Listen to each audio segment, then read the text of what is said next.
सुबह 9:30 बजे महामहिम उपराष्ट्रपति जी ओडा माता हर की देवी जो एजुकेशन इंस्टीट्यूट है उसमें कन्वोकेशन के लिए, क्योंकि पिछले 4 वर्ष से कन्वोकेशन नहीं हुई थी। 2 साल तो कोरोना की वजह से रुके और 2 साल में कुछ परिस्थितियां इस किस्म की थी कि हमें उसको डिले करना पड़ा। माता हर की देवी का फाउंडर होने के नाते और जननायक चौधरी देवीलाल विद्यापीठ जो है उसका चेयरमैन होने के नाते मैंने महामहिम से रिक्वेस्ट करी थी कि अगर आप आएंगे आकर के बच्चों को डिग्रियां प्रदान करेंगे तो उनका बहुत हौसला बढ़ेगा। ना केवल उनका हौसला बढ़ेगा बल्कि जो बच्चे पढ़ रहे हैं, जो एजुकेशन ले रहे हैं, वो भी आपके आने से बहुत कुछ सीखने का काम करेंगे। इलाके के लोगों में भी, क्योंकि हमारे यहाँ एजुकेशन की बड़ी एक कमी रही है, एजुकेशन में सिरसा जिला हमेशा पिछड़ा रहा है। और चौधरी देवीलाल की भी, चौधरी ओम प्रकाश चौटाला जी की, दोनों की एक सोच थी कि एजुकेशन को अगर बढ़ावा नहीं मिलेगा तो फिर मान के चलो प्रदेश और देश का विकास नहीं होगा। इसलिए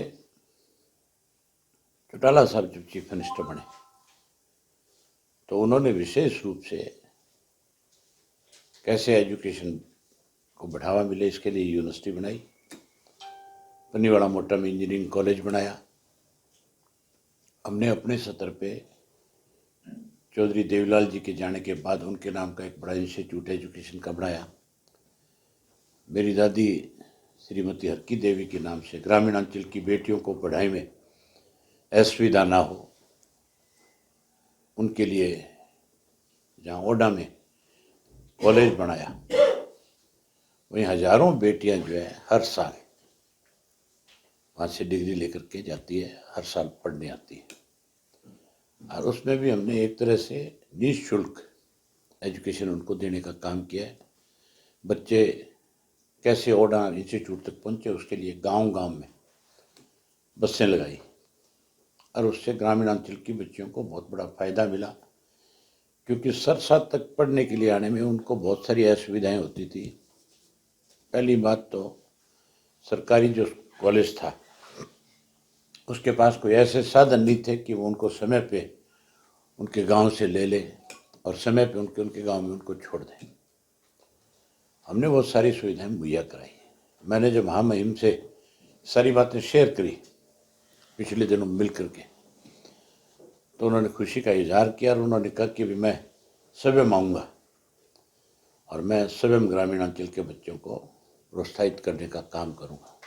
उसके साथ साथ हम चौधरी ओम प्रकाश चौटाला जी का एक म्यूजियम स्थापित करेंगे।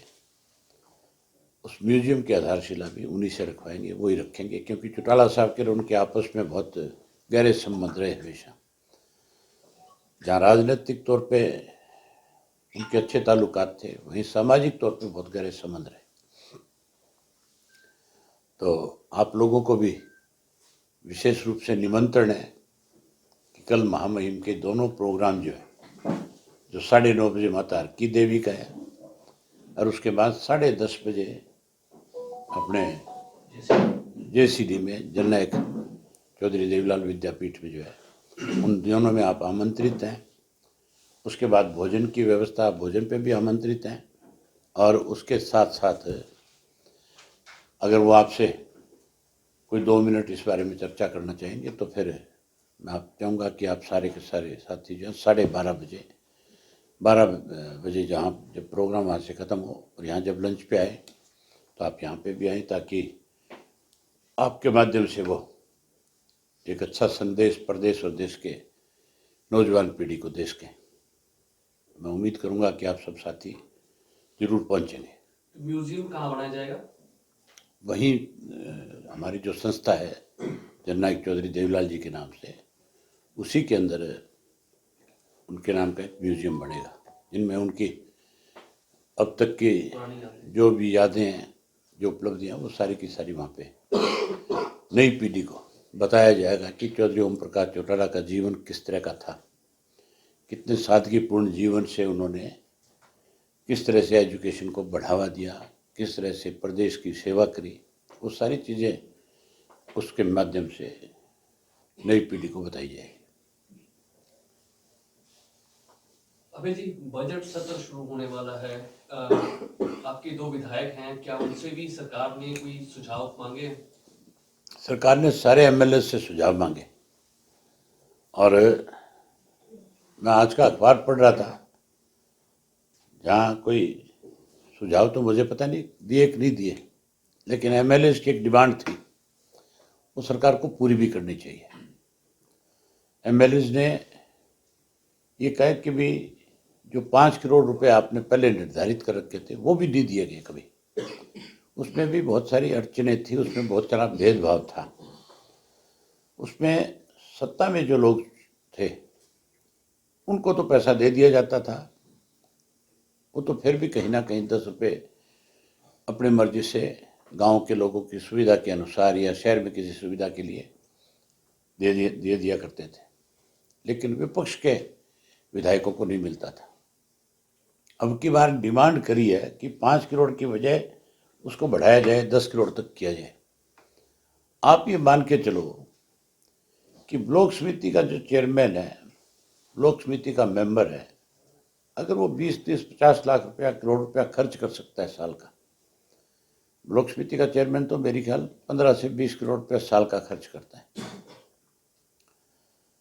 तो हर एमएलए के नीचे 2-2 ब्लॉक हैं। उसके पास अगर देने को पैसा नहीं होगा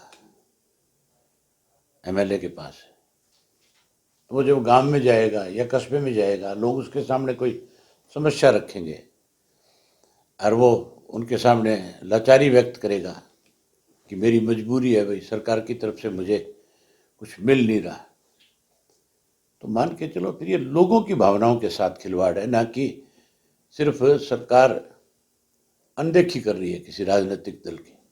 इसलिए मुख्यमंत्री को राजनीति से ऊपर उठ करके बिना भेदभाव के 10-10 करोड़ रुपया जो है एमएलए का एक कोटा निर्धारित करना चाहिए, और वो पैसा जो खर्च हो उस पर सरकार की निगरानी हो कि उस पैसे का दुरुपयोग ना हो, वो पैसा सही काम में खर्च हो। जिला परिषद का जो चेयरमैन है, आप ये देखो कि उसके पास सालाना 50 से 100 करोड़ रुपए आते हैं।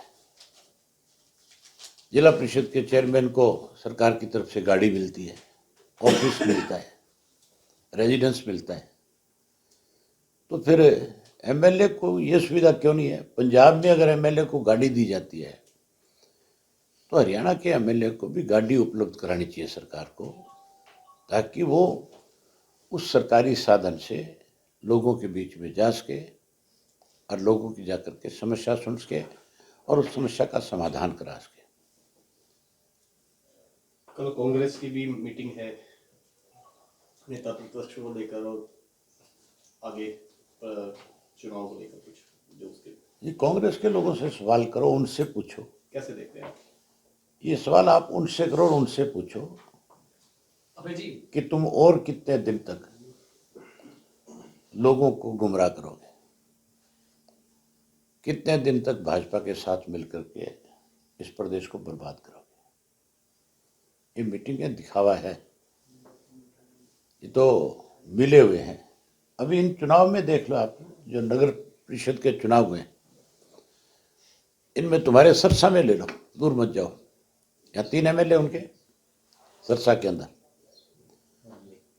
और 2 एमएलए ऐसे हैं जो एक दिन भी कहीं वोट मांगने नहीं आए। मेरे ख्याल जाए थे कहीं, कोई इनकी पार्टी का सीनियर आदमी नहीं आया था। बात कर रहे हैं कि हम चुनाव लड़ रहे हैं, चुनाव नहीं लड़ रहे, लोगों की आंखों में धूल झोंक रहे हैं, भाजपा के साथ मिलकर के भाजपा के लोगों की मदद कर रहे हैं, उनको जिताने का काम कर रहे हैं। सरकार के 100 दिन कंप्लीट हो चुके हैं। हालांकि मुख्यमंत्री और सरकार के मंत्री दावा कर रहे हैं कि स्वच्छ छवि की राजनीति हमने की है। क्या कहते हैं? अनिल विज का बयान नहीं पढ़ा आप लोगों ने? क्या कहा था उन्होंने कि मुख्यमंत्री अभी तो हवा में है। जिसका सीनियर मंत्री ये बात कहे कि मुख्यमंत्री हवा में है और उसे नीचे उतर करके लोगों से जानकारी लेनी चाहिए, तो फिर किसी और को इसके बारे में टिप्पणी करने की मेरे ख्याल से जरूरत नहीं है। सरकार में जो खुद का सीनियर मिनिस्टर है, जो नंबर 2 पे आता है, अगर वो ये इस तरह के आरोप लगाता है कि हम तो हवा में हैं अब तक, तो फिर 100 दिन हवा में निकाल दिए, काम कहाँ है? धरातल पे तो कुछ नहीं है। धरातल पे तो डबल इंजन ट्रिपल इंजन है। अब वो इंजन चलते किस चीज़ से हैं, उसमें कौन सा ईंधन डलता है, थोड़ा सा समय और निकलने दो, फिर आपको बताएंगे। सर, किसान लगातार धरने पर बैठे हैं, दोबारा 100 दिन हो चुके दो बार ओलावृष्टि हुई हरियाणा में। अभी ताजा 2 लाख एकड़ से ज्यादा का नुकसान हुआ है। मुख्यमंत्री ने ये कह दिया कि मैंने अधिकारियों को आदेश दे दिया और ये कह दिया 3 दिन के लिए पोर्टल खोलेंगे। उससे ये पूछो पोर्टल बनाई किस लिए थे, बंद क्यों है? पोर्टल हमेशा खुला रहना चाहिए। किसान को किसी भी किस्म की कभी भी कोई दिक्कत आती है, वो अपनी बात पोर्टल पे रखे, सरकार उसकी बात को देखे, उसकी बात को सुने, उसका समाधान करे। ये पोर्टल इसलिए थोड़े ही बनाए थे भी आप बना दो और उनको बंद करके छोड़ दो। 2 बार ओलावृष्टि हुई है। एक बार मुख्यमंत्री ने ये नहीं कहा। हमारे दोनों एमएलए 7 तारीख को जब सेशन शुरू होगा ये बात खुल करके पूछेंगे कि आपने मुआवजा राशि क्या तय की है और क्या मापदंड है आपके मुआवजा देने के, ये आप बताओ। हमने 12 कॉलिंग अटेंशन मोशन दिए हैं। मुझे लगता नहीं है कि सरकार अगर सीरियस होगी तो 12 के 12 पे चर्चा करें। कॉलिंग तब दिए जाते हैं जो महत्वपूर्ण बातें होती हैं, और हमारे अगर वो 12 के 12 लगेंगे तो हमारे दोनों एमएलए प्रदेश के लोगों की समस्याओं को बहुत जोर शोर से उठाने का काम करें। सर, किसान आंदोलन तीसरी बार फिर धरने पर बैठे हैं। लगभग 100 दिन से ज्यादा का समय हो चुका है, भूख हड़ताल तक बैठे हैं, लेकिन सरकार पर आरोप लगा रहे हैं कि उनकी सुनवाई नहीं हो रही, एमएसपी के जो गारंटी है वो नहीं उनको मिल पा रही है। चाहे कांग्रेस की सरकार रही इस देश में और चाहे भाजपा की सरकार बनी, दोनों किसान विरोधी रही है। किसानों के हक की सरकार अगर बनी थी तो जब वीपी सिंह प्रधानमंत्री बने थे, जिसमें चौधरी देवीलाल का बहुत बड़ा दखल था, उस वक्त चौधरी देवीलाल ने कैसे किसान की मदद हो, कैसे किसान कर्जे से उभरे। पहले हरियाणा प्रदेश में 10-10 हजार का कर्जा माफ किया और फिर पूरे देश के अंदर किया। किसानों की अगर सरकार थी तो तब तक थी जब तक चौधरी देवीलाल का दखल था, ना उससे पहले कभी किसान की सरकार रही ना आज है।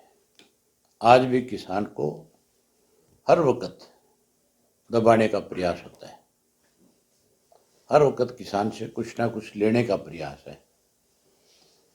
केवल इंडस्ट्री की बात करते हैं और इंडस्ट्रिस्ट को फायदा पहुंचाते हैं।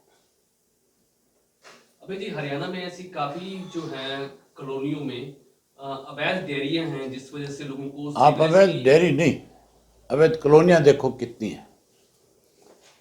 डेयरी वाला तो गरीब आदमी है, दूध बेच करके अपना गुजारा कर रहे हैं, वो कोई मालदार आदमी नहीं है। जिन लोगों ने अवैध कॉलोनियां काटी, जिन्होंने लाखों करोड़ रुपया अवैध तरीके से कमाया, सरकार ने उनके खिलाफ कार्रवाई करने की बजाय अवैध कॉलोनियों को नियमित कॉलोनियां करने का काम किया है। उनको छूट दी है कि भी कोई भी सरकार के संरक्षण में आकर के इस तरह की चीजों को बढ़ावा दे करके कमाई कर सकता है। जो इस तरह की कॉलोनियां काटने वाले लोग हैं वो 100% सरकार के मिनिस्टरों से, चीफ मिनिस्टर से और बड़ी पहुंच रखने वाले लोगों के साथ संबंध रखते हैं, और वो फिर अवैध तरीके से इस तरह की कॉलोनियाँ काट करके अपनी जेब भरते हैं। और लोगों को अवैध कॉलोनी से सबसे बड़ी दिक्कत क्या आती है, लोगों को प्लाट लेना तो मजबूरी है, क्योंकि उसको सस्ता मिल जाता है, और वो चाहता है कि मैं भी शहर के अंदर रह करके अपने बच्चों को अच्छी शिक्षा प्रदान कर सकूं, मैं भी अपनी कोई रोजी रोटी ढंग से कमा सकूं। जमीनें घटती जा रही है, लेकिन उस अवैध कॉलोनी में उसको घर बनाने के बाद कितनी दिक्कत है, ये देखने वाली बात है। ना सीवरेज है, ना पानी है, ना सड़क है, ना बिजली है, ना पार्क है, ना स्कूल है। सरकार उसको वैध कॉलोनी जो करती है, वो भी ये मान के चलो उन्हीं लोगों की जेब पे डाका डाल करके करने का काम करती है। उनके दलाल हैं, वो दलाल फिर लोगों के पास जाते हैं, कहते हैं तुम इतना इतना पैसा दो, हम तुम्हें ये सारी सुविधाएं मुहैया करा देंगे, सरकार से इसको अवैध को नियमित करा देंगे। लुटेरों का राज है। सर, आपने एजुकेशन का जिक्र किया, लेकिन पिछले 2-3 दिन से जिक्र हो रहा है कि जो 10वीं और 12वीं के बच्चे हैं उनके साथ बड़ी नाइंसाफी हो रही है। बच्चे पेपर लीक हो रहे हैं लगातार, उसके बाद सिर्फ ऑफिसर्स को सस्पेंड करने का काम करते हैं। तो पेपर लीक के लिए पूर्ण रूप से सरकार जिम्मेवार है। सरकार की बेकायदगियों, कमियों की वजह से ये सारी चीज़ें होती हैं। जहाँ डर नहीं होगा प्रशासन का, वहाँ पे इस तरह के काम होंगे। लंबे समय से ऐसे लोगों को प्रोत्साहित किया जाता है जो गलत कामों को बढ़ावा देते हैं, चाहे नशा बेचने वाले हैं, चाहे कोई पेपर लीक वाले हैं, चाहे कोई अवैध कॉलोनियों वाले हैं, और चाहे कोई लूटने वाले हैं। ये गैंगवार जो है, ये भी सरकार की वजह से है। आप देखते नहीं, हमारे यमुनानगर जिला, कुरुक्षेत्र जिला, कैथल जिला, सिरसा जिला, ये जो इलाका था, यहाँ कभी भी, करनाल जिला, यहाँ कभी किसी भी तरह की कोई गैंगवार नहीं थी, कोई किसी का मर्डर नहीं होता था। बहुत कम मतलब इस तरह के इश्यूज थे जो सिर्फ और सिर्फ पारिवारिक तौर पे होते थे, जिनके या खेत के अड़ोसी पड़ोसी होते थे। कोई जमीनों को लेकर के तो छोटे मोटे विवाद थे, लेकिन ये नहीं था कि किसी को टेलीफोन करके धमकी दे करके पैसा बटोरने का मामला था। अब सबसे ज्यादा चीफ मिनिस्टर कहाँ का है? कुरुक्षेत्र का है। पहले चीफ मिनिस्टर कहाँ का था? करनाल का था। वहाँ पे इस तरह की वारदात क्यों है? रोहतक अभी ताजा घटना ही है। नहीं, वहाँ पे इस तरह की वारदात ज्यादा क्यों है? इसका मतलब वहाँ सत्ता में बैठे लोग जो है ऐसे लोगों को संरक्षण दे रहे हैं, तब इस किस्म की घटनाएं ज्यादा हो रही है। उसका कारण यही हो गया सबसे बड़ा। रोहतक में भी एक महिला हिमानी नरवाल की हत्या हुई है। अब वो तो खुलासा आया है उसका कल, कि उसके किसी से संबंध थे, क्या था क्या नहीं था, आगे रिमांड है, उसके बाद क्या होगा क्या नहीं होगा। लेकिन ये सारी चीज़ें, तभी इन चीज़ों का हौसला बढ़ता है लोगों का, जब लोगों में भय खत्म हो जाता है, जब लोगों को लगता है कि तुम किसी भी काम को आगे बढ़ जाओ, कल को तुम्हारी सत्ता में बैठे लोग मदद कर देंगे।